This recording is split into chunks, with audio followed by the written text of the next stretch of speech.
L'année dernière était 3e, Fabian Cancellara, Pozzato. Monsieur Plancard, vous êtes l'élu à l'animation et au sport à la mairie de Roubaix. Alors, comment vous l'avez vécu cette course là jusqu'à présent? On est à combien de kilomètres de l'arrivée là maintenant? Je pense une quarantaine de kilomètres de l'arrivée là. Bon, apparemment c'est une grande course.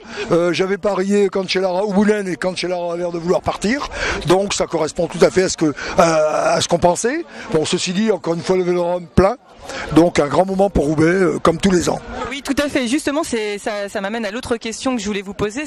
On le sait, bon, ça fait plusieurs éditions que le Paris-Roubaix c'est une entité, enfin c'est un mythe carrément. Et avec toutes ces expériences que vous avez vécues et toutes ces sessions qui sont venues et toutes ces années, qu'est-ce que ça apporte à la ville de Roubaix? Vous en tirez quoi comme conclusion après toutes ces années et puis cette course-ci aujourd'hui? Au niveau communication, c'est énorme. Lorsqu'on parle à la télé pendant 8 heures de Roubaix, c'est fabuleux quoi. Et je peux vous dire que je voyage assez souvent dans le monde et partout on connaît Paris-Roubaix. Mais on connaît pas forcément Roubaix, mais Paris-Roubaix on connaît. Donc ça apporte beaucoup au niveau de la notoriété sur la ville de Roubaix. Et à propos justement de la notoriété, des changements, de l'évolution de Roubaix, un nouveau vélodrome va être en chantier. À votre avis, ça va nous apporter quoi tout ça? Là, ça va conforter la place de Roubaix comme capitale française du cyclisme, voire européenne, sachant qu'on aura 2 vélodromes, mythique celui-ci, où continuera à arriver Paris-Roubaix bien sûr, et à 200 mètres, on aura un vélodrome olympique, couvert, qui devrait apporter beaucoup de choses à la ville de Roubaix également. Oui, je le souhaite, et à mon avis, on le mérite, et ça va être comme ça. Sinon, que pensez-vous aussi également que Roubaix soit toujours une capitale du vélo? Bon, c'est tout à fait mérité. Hein. D'abord de par le fait de Paris-Roubaix, 108e, plus de 120 ans Paris-Roubaix, sachant que ça a toujours été la classique préférée des Français. C'est certainement une des plus grandes classiques du monde. Bon, on a un club de Roubaix, qui est le Vélo Club de Roubaix, qui est fabuleux, le vélodrome qui est mythique, les douches qui sont mythiques, et maintenant un deuxième vélodrome qui va lui aussi voir arriver, disons, les pistards. Donc Roubaix a toute compétence et toute, disons, légitimité pour être capitale française du cyclisme. Donc capitale française du cyclisme, Roubaix. Roubaix, tout à fait. Voilà. Merci beaucoup, monsieur Plancard. Bonjour monsieur Verspiren. Bonjour. Alors vous êtes ici au Vélodrome de Roubaix aujourd'hui pour accueillir la course et l'arrivée de la course. J'aurais voulu vous poser une question. Alors vous soutenez quel coureur aujourd'hui? Celui qui a gagné l'année dernière et l'année précédente, parce que c'est une très belle course évidemment.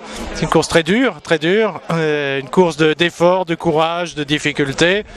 Tout le monde a sa chance, tout le monde a sa chance, mais c'est vrai qu'on a toujours plaisir à voir tous les coureurs ici à Roubaix, quel que soit d'ailleurs celui qui gagne. J'ai aussi une petite pensée pour ceux qui arrivent un quart d'heure en retard, les derniers, que personne n'applaudit, et cela faut penser à eux aussi. C'est vrai, tout à fait, c'est un enfer et un paradis en même temps, et le paradis c'est aussi d'arriver, et je pense pas qu'il y ait eu dans l'histoire des abandons, à moins d'avoir des conséquences très graves, quoi. Et justement, que pensez-vous de cette course alors aujourd'hui? Je sais pas si vous avez eu le temps un petit peu de vous poser et de voir un petit peu comment elle se déroulait.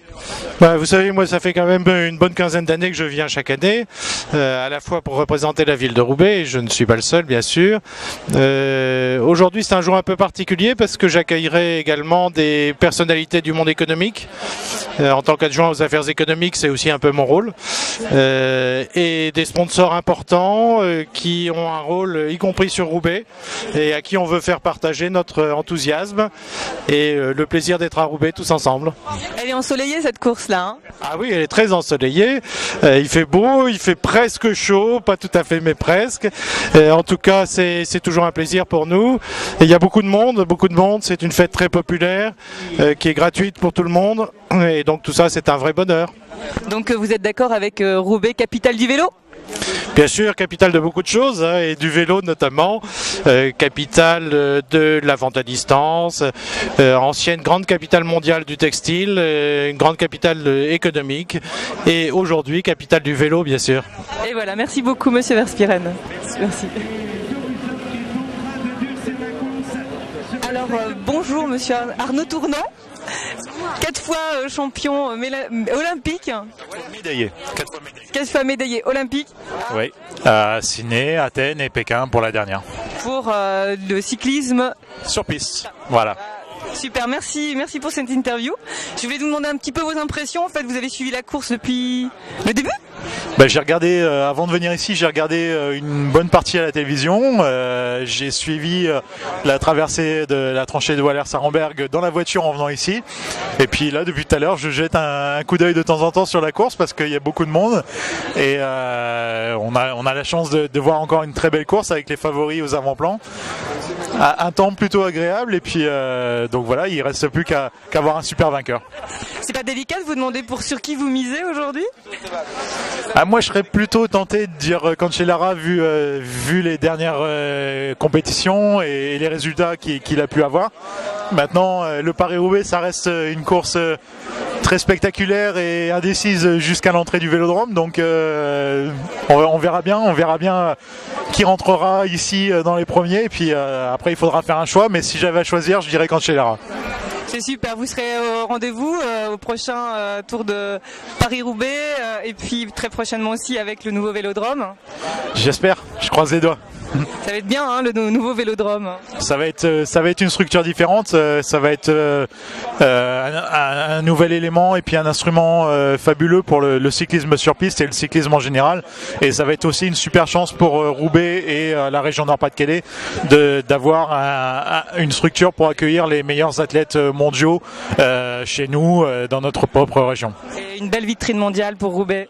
Ça va être une super vitrine et ça va être, je l'espère, l'un des futurs grands vélodromes et un vélodrome sur lequel on pourra voir naître de nouveaux talents et des champions qui se confirmeront ici à Roubaix.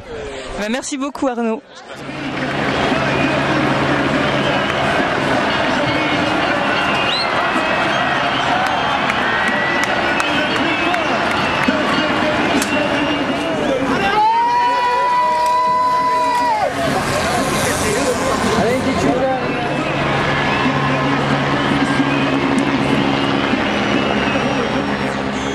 Cindy, salut, ça y est, la journée est terminée, on est au cocktail.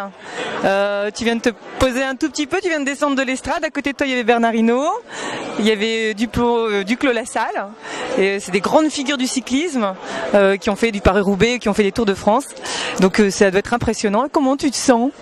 Je me sens une petite fille un peu perdue là, mais non, mais c'est un plaisir, c'est aussi un honneur pour moi d'être là, d'être vue quoi. Et la remise alors tout à l'heure, raconte-nous. C'est très impressionnant et puis c'est aussi quelque chose d'émouvant de sentir la joie, les applaudissements, les cris. Et puis voilà, j'ai félicité le deuxième et le troisième en leur remettant leur bouquet de fleurs. C'était vraiment très émouvant et très impressionnant aussi.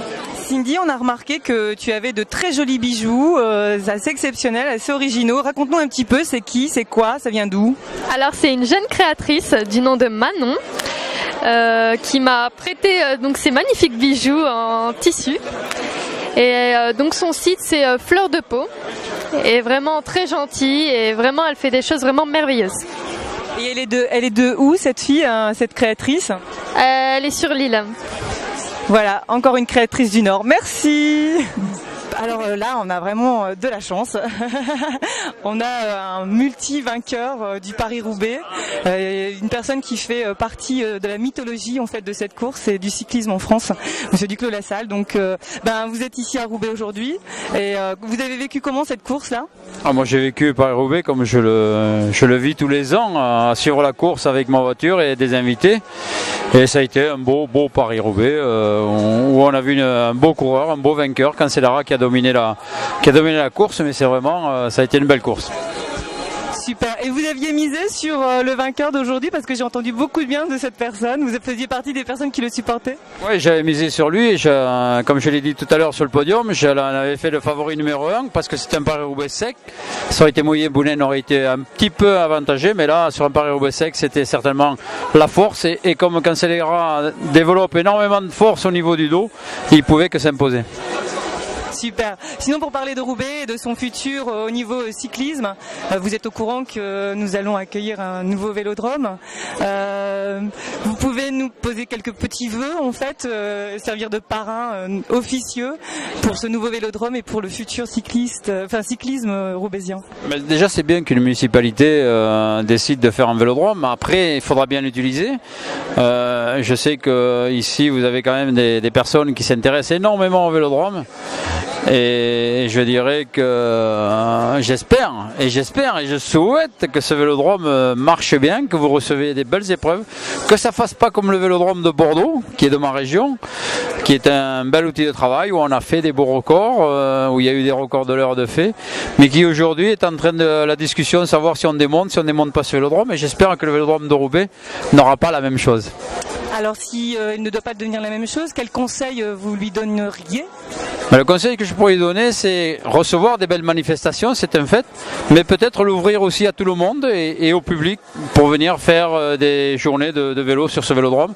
Comme ça, ça permettra d'y avoir beaucoup de monde et de venir s'essayer sur un vélodrome. Un cyclisme populaire et international? Un cyclisme populaire, international, un petit peu comme le vélodrome à Genève, où à Genève, il y a les champions qui vont s'entraîner, mais il y a aussi monsieur tout le monde qui peut aller rouler. Merci beaucoup pour ce message, ça va être entendu, hein, j'espère. Merci beaucoup. J'espère que ça sera entendu et que ça sera enregistré. Merci pour ce petit temps passé avec nous. Alors voilà, là nous avons la chance d'avoir monsieur Christophe Prudhomme qui représente en fait un peu le cyclisme national, on va dire.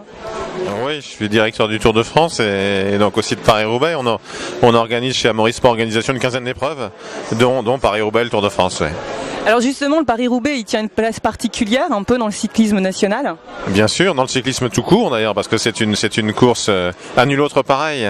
C'est une course qui est hors du temps et donc elle est pleinement de son temps. Peut-être jamais à la mode, mais précisément, c'est pour ça qu'elle dure aussi longtemps depuis plus de 100 ans maintenant, parce que franchir et vaincre les centres pavés, c'est quand même quelque chose de tout à fait particulier. Et cette course a un charme à nul autre pareil, oui. Est-ce que c'est une préparation, on pourrait dire, souvent on dit une préparation au Tour de France, ou en tout cas c'est une étape qui est essentielle pour pouvoir le préparer? C'est pas une préparation Paris-Roubaix, c'est vraiment un but pour les coureurs qui viennent, ils veulent absolument la décrocher, ils veulent absolument la gagner. C'est l'une des courses de référence, on l'appelle la reine des classiques et je crois que c'est tout à fait justifié. Et alors l'actualité de Roubaix, du cyclisme roubaisien, en fait, c'est l'accueil d'un nouveau vélodrome. On a déjà eu quelques conseils de parrain officieux de la part de Monsieur Duclos-Lassalle. Est-ce que vous avez quelques conseils à donner en fait pour que ce vélodrome puisse exister, pérenniser et continuer, enfin en tout cas bien être et surtout bien vivre? D'ailleurs, d'abord c'est formidable qu'il existe, qu'il soit en construction et qu'il arrive. Ensuite, ce qu'il faut, il y a une vraie ferveur, passion du cyclisme et autour du cyclisme dans le Nord, à Roubaix, évidemment, avec cette. C'est pas rien Paris-Roubaix. Paris-Roubaix sans Roubaix, c'est pas pareil que Paris-Roubaix avec Roubaix. Ça paraît être une évidence, mais c'est quelque chose d'essentiel. Après, non, peut-être faire en sorte que voilà, il y ait suffisamment de réunions qui puissent accueillir aussi d'autres manifestations sans doute, et puis qu'on puisse aussi s'y entraîner. Que chacun puisse... La bicyclette retrouve une place dans le cœur des villes pour la première fois depuis 100 ans. La bicyclette pour monsieur et madame tout le monde, et pouvoir aussi parfois s'entraîner sur un vélodrome, comme les champions, j'allais dire, c'est quelque chose qui est très sympa, qui est ludique. Et je crois qu'il faut que ce soit aussi ouvert, hein, bien sûr, au club, mais comme c'est le cas parfois en Belgique ou en Suisse, quasiment à tout le monde, certaines après-midi ou certaines matinées, que les gens puissent vraiment se faire plaisir tout simplement sur le vélodrome. Oui, on nous a parlé de l'exemple de Genève, où il y avait une vraie popularité, une vraie approche populaire pour le cyclisme. Bien sûr, parce que c'est un peu comme la piscine, j'allais dire, c'est-à-dire qu'elle peut être réservée à certains moments aux champions, mais à d'autres moments, c'est presque ouvert à tout le monde. Et donc vous pouvez vous amuser, vous pouvez faire du sport, j'allais dire en toute sécurité, et avec quelques frissons inhérents à la piste, parce que c'est pas si simple de monter en haut de la piste. Hein. Bah écoutez, merci beaucoup pour tous ces conseils, et puis je vous souhaite une bonne soirée et un bon séjour dans le Nord.